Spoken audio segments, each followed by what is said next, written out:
الحمد لله رب العالمين الرحمن الرحيم إله الأولين والآخرين وأصلي وأسلم وأبارك على نبينا محمد النبي الأمي وعلى آله وأصحابه أجمعين. اللهم علمنا ما ينفعنا وانفعنا بما علمتنا وزدنا علما. اللهم اجعلنا ممن يستمع القول فيتبع أحسنه. طيب. We still talk about a few things, few tips for the month of Ramadan, things we're not supposed to do or things we should do to make our Siyam perfect, inshallah. Of course, this book, we should have gave it before Ramadan, but inshallah, till the remaining part of Ramadan would help a lot. First of all, they said, Ta'jil al-suhoor is not part of the sunnah, to do the suhoor as late as possible. As the hadith narrated by Zayd ibn Thabit radiyallahu anhu said, we have 8 suhoor with the Prophet sallallahu alaihi wasallam. So the amount of suhoor they said about reciting 50 ayah, Shaykh ibn Taymiyyah rahimahullah said 10 to 15 minutes the time for suhoor. So the later, the better, the suhoor definitely. Does not mean if you ate suhoor early, your siyam is invalid. Your siyam invalid, but this is not the sunnah. So the later the suhoor, all the way till right before Salat Fajr, this is the sunnah. All right. So, and basically, you make suhoor, you eat suhoor, because Rasulullah said tasahharu. So we follow the commands of the Prophet ﷺ, and also we make suhoor because this will distinguish our siyam from the other siyam. And tasahharu fa'anna fi suhoor barakah, hoping for the barakah, the blessing for this meal. And we eat suhoor to help us to obey Allah subhanahu wa ta'ala, because if you eat suhoor, this is with the blessing in this meal, basically you are able to practice or to live your life normally even more, because this meal is barakah meal. So as Imam Ibn Taymiyyah rahimahullah, he have explained the hadith in Sharh Riyadh Salihin. And we said if you eat suhoor early, this is not the sunnah. This is not the sunnah. And the later the suhoor, it's easier for your siyam and so on. طيب. In Ramadan, we always mention less dunya will be the better. But as Rasulullah sallallahu alaihi wasallam, he went to Al-Baqi', which was a marketplace there. He said, Ya ma'ashar tujjar. The hadith narrated by Qais ibn Abi Gharza radiyallahu anhu said, Ya ma'ashar people, the merchants. He called them, said, this dealing and wheeling and so on, what you're doing, sometimes there's oath and there's something is not as pure as should be. The dealing and wheeling with the business and buying and selling, said, give more sadaqah. So more sadaqah during the month of Ramadan, purify our fasting again with what Rasul sallallahu alaihi wasallam meant in this hadith. A lot of people after the night of the 27th, they're basically, a lot of people, they finish the Quran and like Ramadan's over. A lot of masajid, they finish the Quran, they make sure the khitmah with Tarawih, the night of the 27th, and you see the masjid, of course, full. And after that, even the shuyukh, they bring the masajid, they go back home. This is as Ramadan's over. Rasul sallallahu alaihi wasallam, this hadith, he said, and the hadith was from التمسوا ليل القدر في آخر ليلة من Ramadan. He said, seek Layl al-Qadr in the last night. Of course, the hadith, as Imam Sanani rahimahullah said, this is the night of the 29th of Ramadan. So it could be, as you know, Ramadan could be 29 days. So the night 20, because he said the other hadith, seek the month from the Layl al-Qadr in the odd nights of the last 10 nights of Ramadan. So many people, they neglect the ibadah after the 27th. We have to be careful with this. And subhanAllah, when you think one thing, if you make qiyam every night in Ramadan, definitely you will witness Layl al-Qadr. One thing.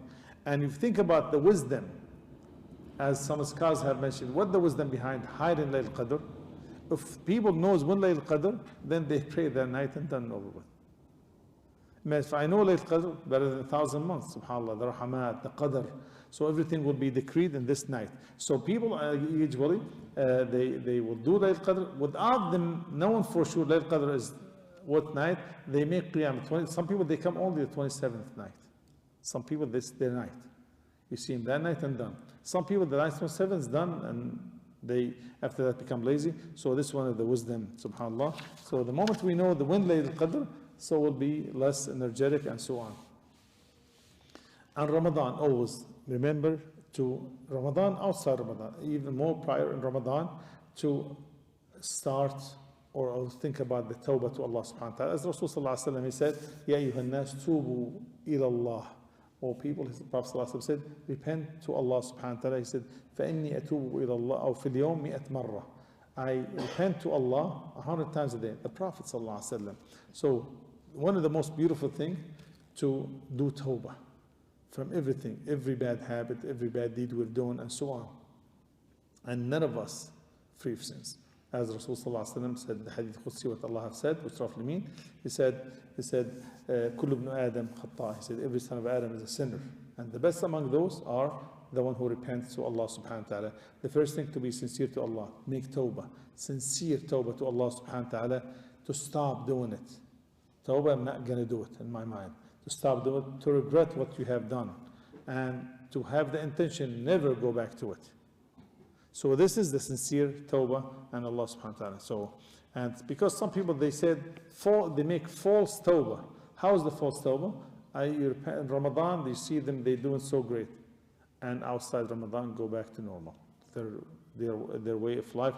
And this is something, they call it false tawbah. Tawbah, you have to have the intention, you're never going to do it again. But sometimes you may do it. As a human nature, we make mistakes. But to plan for it, this is the problem. You Ramadan, you do everything good. بيلبسوا الثوب الدشداشة, right? كلابية. And after that, they, mashallah, the kufi, and then Ramadan, you start different people, calm. Outside Ramadan, back to normal way of life, or their way of life, the bad way of life. As I see this in Hajj also. SubhanAllah, in Hajj, people, they become bearded and so on. Before they come to back home, shave, the jeans back again, and it seems like this is the way of life. So we have to be careful. Iftar, when you break your fast, you have to make sure the adhan maghrib, don't delay it, but you have to make sure this is the adhan. You don't want to exert yourself or look on which website. Follow the masjid, look at the calendars, and so on. They a lot of authentic calendars, inshallah. Siwak. Their siwak is, some people, they think the siwak is not the sunnah because of the hadith of Rasul sallallahu alaihi wasallam, the fabricated hadith or the weak hadith, which is, as was mentioned, he said, do not make siwak after Asr. This is not authentic hadith. Prophet sallallahu alaihi wasallam said, if I wouldn't make it, if I want to make it hard to my ummah, I will command them to do siwak after every salah or before every salah and before every wudu. So, but he did not want to make it hard. Siwak is you allowed to have to use the siwak all the time. The siwak is highly recommended. Small action. It said, as Rasul sallallahu alaihi wasallam said, madharatun lil fam, purify the mouth and bring mardat lil Rabb, bring the pleasure of Allah subhanahu wa ta'ala. So siwak recommended before every salah. When you make wudu, there is the siwak recommended when you read Quran. Siwak recommended when you wake up from sleep. Siwak recommended when you enter the house.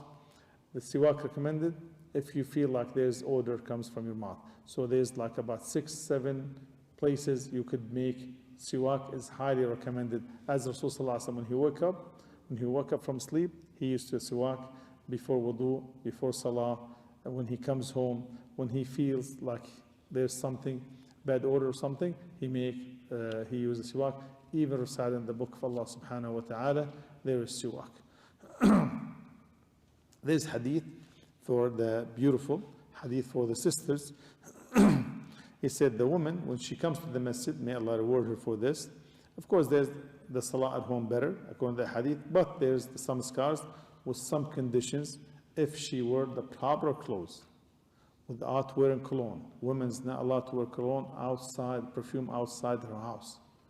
So without having proper clothes, baggy, julbab, and so on, without wearing cologne, without wearing something attractive clothes or decorative clothes, or without wearing, of course, makeup. Not allowed to wear makeup outside the house, and away from what Allah subhanahu wa ta'ala made haram, and leaving her house is beneficial to learn, or she's able to make Tarawih, according to the people of knowledge. He said, it's okay for her to come to masjid. And here the hadith comes, لا تمنعوا إماء الله من بيوت الله أو كما قال صلى الله عليه وسلم. He said, basically, do not prevent the woman from coming to the masjid if there is maslaha, there's benefit out of coming to the masjid.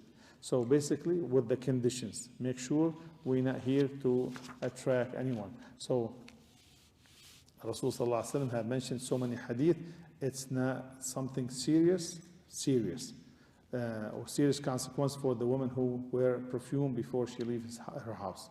There's hadith narrated by Ahmad and Tirmidhi and others. There's warn the woman who wear perfume before they leave their house, as he said, فَهِيَ زَانِيَ, as she have committed fornication and so on. So we have to be very careful. And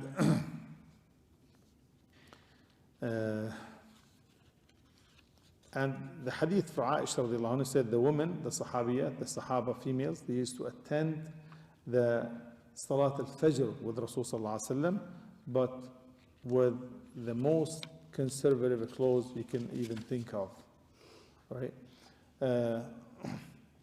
We have, as mentioned, in the dars, we need to think about when we come to Tarawih, why do we come to Tarawih for?